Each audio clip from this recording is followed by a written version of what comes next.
there's so much information, and one of the things that always brings a smile to my face is people who see conspiracy everywhere. And I know where that comes from. You know, that it's a pride. Imagine, well, I'm beating the humility drum again. And people who see conspiracy everywhere are not crazy. It's just part of our sin of being prideful. It assumes that the one being conspired against matters. Imagine if they really wanted to get you, you'd be God, right? If they, whoever they is, really want to get you, I had my first congregation was in Tonopah, Nevada. And after a few Sundays, the sanctuary started filling up. And there was a young family that would come in, a mom and her 2 children. And one Sunday I'm preaching and I see a gun pointed at me. And it wasn't one of these fancy new lecterns, you know, loose sight, clear, you know, I'm not hiding anything from you. It was one of those old-fashioned pulpits that was wood, real wood, and thick and heavy. It was hard to move. Even in my younger days, when I was strong, I had a hard time moving it. I needed help in moving it from one place to the other on the chancel. So I felt okay, and I asked, well, I didn't ask, I said, you know, you with the gun, please put it away. And the mother says, it's just a toy. It was her son, who was 4 years old at the time, who wore his little gun belt with the 2 silver revolvers in there on each side. Anyway, so they were new to the church, so I went to visit them. They lived in a mobile home like a lot of people did in Tonopah, and I met the father, the husband, who didn't come to church because the church was one of those institutions that had conspired to keep him where he was in the world instead of recognizing that he was the greatest human ever. And he started showing me his weapons, like how they couldn't get him. And I thought, you know, we're at the north end of the Nevada test site, Tonopah is. And I'm thinking, if they really wanted to get rid of you, and I didn't live far enough away from him, I would have been collateral damage. But, you know, you just drop a bomb on the guy, and it's over, no matter how many weapons he has. He had automatic weapons. I was very impressed. And where'd you get this stuff from? And why are you spending your money on stuff like this where you could be living in a big house on the hill in Tonopah? I didn't say that out loud. Because that's where the real conspiracies happen. With someone who is upset with you, and they have it, well, if they're conspiring against you, they get me. You know what the real issue is? They are as self-centered as I am. There isn't a conspiracy against me. It's that person is looking out for themselves, and they don't mind if I suffer or I get a little less or that. So anyway, in the greater scheme of things,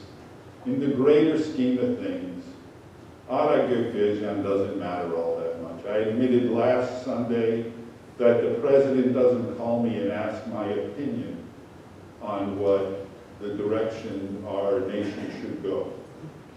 The only influence I have is that vote every 4 years. Now here in Madera, I don't have much influence. Well, I know certain people in Madera who have influence, and I ask them. In Fresno, okay, there's people who, oh, there's Ada, maybe, but in the greater scheme of things, no. Today we hear from Job. Job was a good man. He was a humble man, Job was blessed with wealth, with children, with a nice, large family, and he was healthy. And the plot is hatched. The evil one says to God, of course Job worships you. Look at his life, it's great. Have him suffer a little bit, and we'll see how faithful he is, how righteous he is. The plot is hatched, and bad things start to happen. This really is a conspiracy. The two most powerful beings, God and the evil one, start allowing God allows this secondary power to allow bad things to start to happen to Job. Job's wealth is gone. His children are gone. They die. His health is gone. 3 friends show up. They say, confess. Certainly you must have done something wrong. Your sin is the cause, is the consequence, or all this bad stuff happening to you is a consequence of your sin. The others say, we don't know what's going on, but just ask God for mercy and hopefully it'll stop right here. And then his wife chimes in and says, curse God and die. Now she wasn't conspiring against Job because he's not conspiring with God because there was no New York Life at the time. He didn't have great insurance. Actually, all the good stuff he had was gone now. This was a real, honest, truthful advice to her husband. And if he died, she was nothing. She got her identity from being married to Job, because that's how it was in that day. And she says to him, curse God and die. Job cries out, this is unfair, this is unjust, why? And God responds. We're in the 38th chapter of Job now. See, that was quick. We went from 1 to 38. Then the Lord answered Job out of the whirlwind. Who is this that darkens counsel by words without knowledge? Gird up your loins like a man. I will question you, and you shall declare to me. You're questioning me, and want a declaration from me? I will question you, and you shall declare to me. And I'm only going to read portions of the next 2 chapters because you'll get the point very quickly. Where were you when I laid the foundation of the earth? Tell me if you have understanding. Who determined its measurements? Surely you know.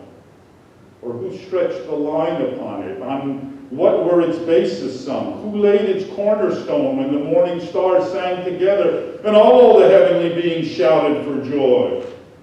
Or who shut in the sea with doors when it burst out from the womb?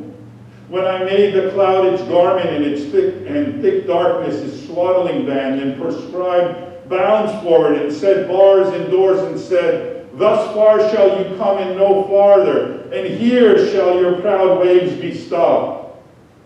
Have you commanded the morning since your days began, and caused the dawn to know its place, so that it might take hold of the skirts of the earth, and the wicked be shaken out of it? It is changed like clay under the seal, and it is dyed like a garment. Light is withheld from the wicked, and their uplifted arm is broken. Have you entered into the springs of the sea, or walked in the recesses of the deep? Have you entered the storehouses of the snow, or have you seen the storehouses of the hail? Who has cut the channel for the torrents of rain? Has the rain a father, or who has begotten the drops of dew?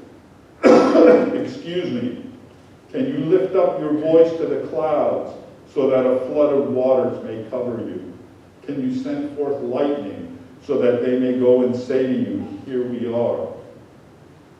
Can you hunt the prey for the lion, or satisfy the appetite of the young lions when they crouch in their dens or wait in their covert? Who provides for the raven its prey, and when its young ones cry to God and wander about for lack of food? Do you know when the mountain goats give birth? Do you observe the calving of the deer? Can you fulfill them? Can you number the months that they fulfill? And do you know the time when they give birth? Who has let the wild ass go free? Is the wild ox willing to serve you? Will it spend the night at your crib? Is it by your wisdom that the hawk soared or spread its wings toward the south? And it goes on and on and on like this. It's a little bit sarcastic in places. Like, who do you think you are? And Job answers, see, I am of small account. What shall I answer you? I lay my hand on my mouth. I have spoken once, and I will not answer. Twice, but will proceed no further. Job cried out, this is unfair and unjust. Why is this happening to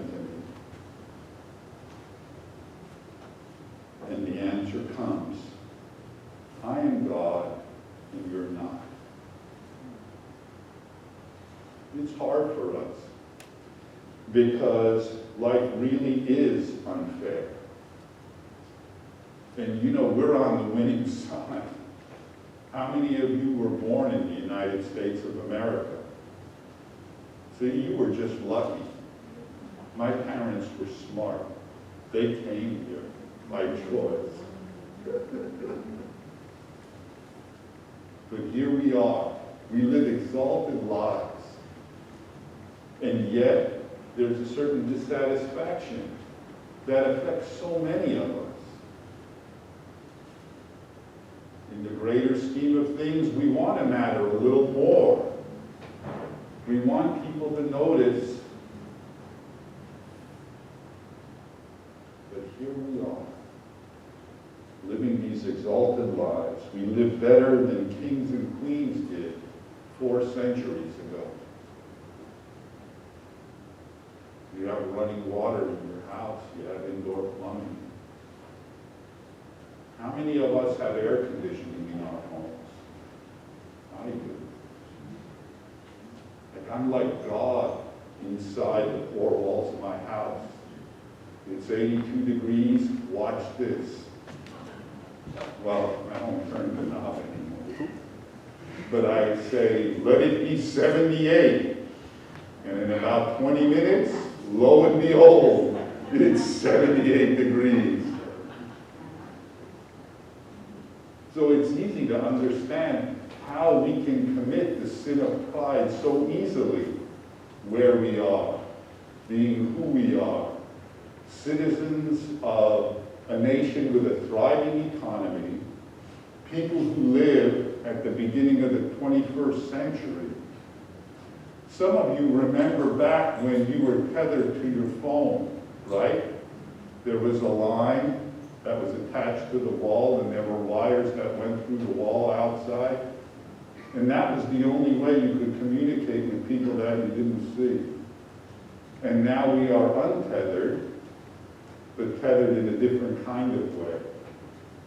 It used to be you'd call a household and say, is your father at home?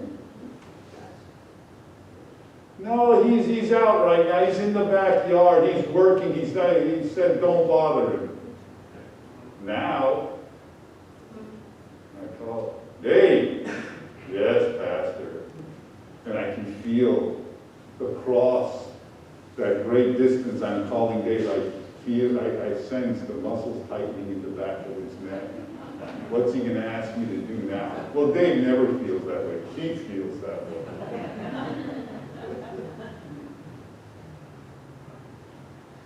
We live in a time where we can feel far more powerful than we are. And we want to hold on to that, and anytime we see it slipping away, we think that there's something going on. There's some invisible hand that is moving against me. And as you read through the 2 chapters of response that God makes to Job,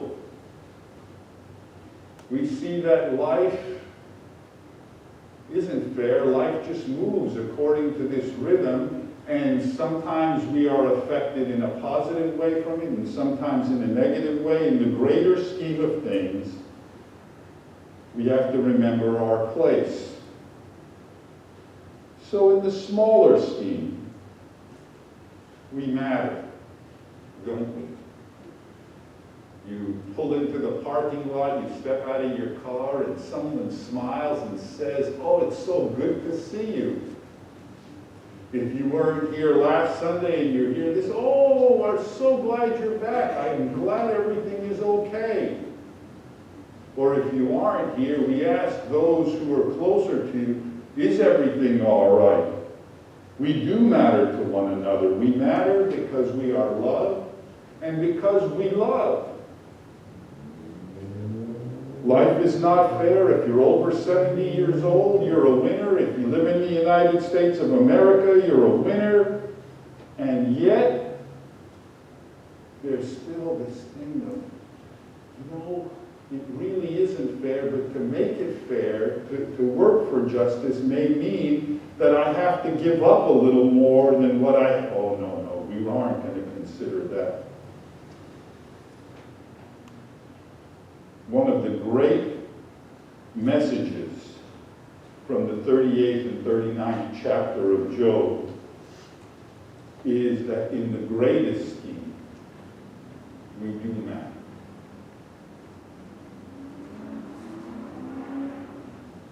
God responds to Job. Imagine that. God responds to Job, the creator of the entire universe. God, he said, "Do you know?" God knew, and he's challenging Job. You don't know anything. And you're asking me about fairness and justice and righteousness and why this happened? You are required to be faithful and righteous and loyal to me, period. No matter what I do, because I'm God and you're not. Whoa. And Job says, "Yes, you are right." And God says, "I love you." Last week we had communion, right? It was, we started with the 16th verse of the 3rd chapter of John. This one who is above all things, below all things, around all things, the one who is, and therefore everything else is, loves us, loves Job so much that he responds to Job's cry. Now you and me, we're on the same level. The least we can do as God's own is to respond when we hear a cry. Imagine that. If the church were a reflection of God's love. There are moments that we see when the prisoner is visited, when the sick are cared for, where the hungry are fed, when the naked are clothed, when we support and encourage and give in such a way that allows everyone to have that free communication, to have access to the information that is available only if you're connected via the internet to all the information that there is out there, electronically, digitally, and all those little pieces. Imagine if we allow that to happen. And we live in a time and place where we can make it so. And one of the beautiful things about our life together is any time we hear something like that, here at Harvest Church we respond. One of the needs in Madera is that there were people, children, who didn't have quick access to the internet. And doing school remotely was not just hard, it was impossible. And so someone asked, can we help and make it possible for some of these folks to have that kind of access and to have the kind of learning situation that we know is the best for our children, of being in a room with other children at a safe distance, in a clean room, and so on and so forth? And the answer was yes. And what a privilege it was to offer that. We had a sense of that as a session, and representing the congregation, knowing that we would allow that to take place.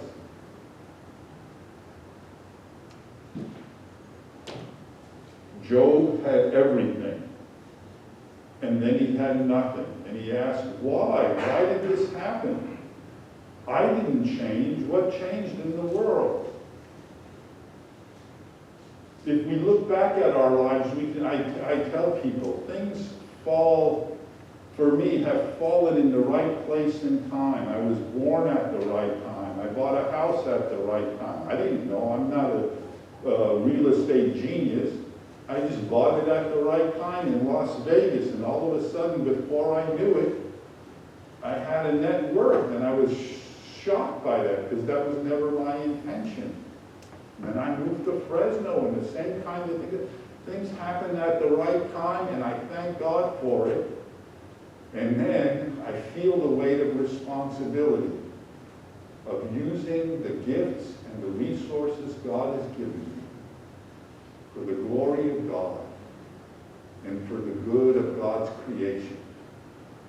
That is our challenge. First, to be aware that we are sitting very much like Job. We have wealth. No, I'm not rich. Don't compare yourself to others. See what you have. If you have something in your pocket, if you have something in the bank, if you have, imagine having that and using that resource to lift up someone who is feeling low or who is low.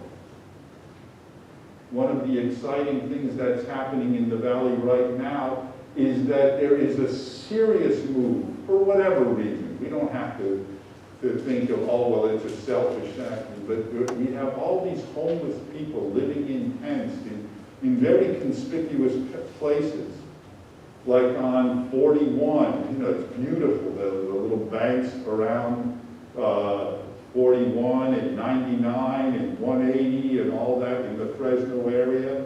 And we have empty hotels that are being purchased by the city and housing people in places that are better than the tents that they were living in. And not only that, but there's real effort being made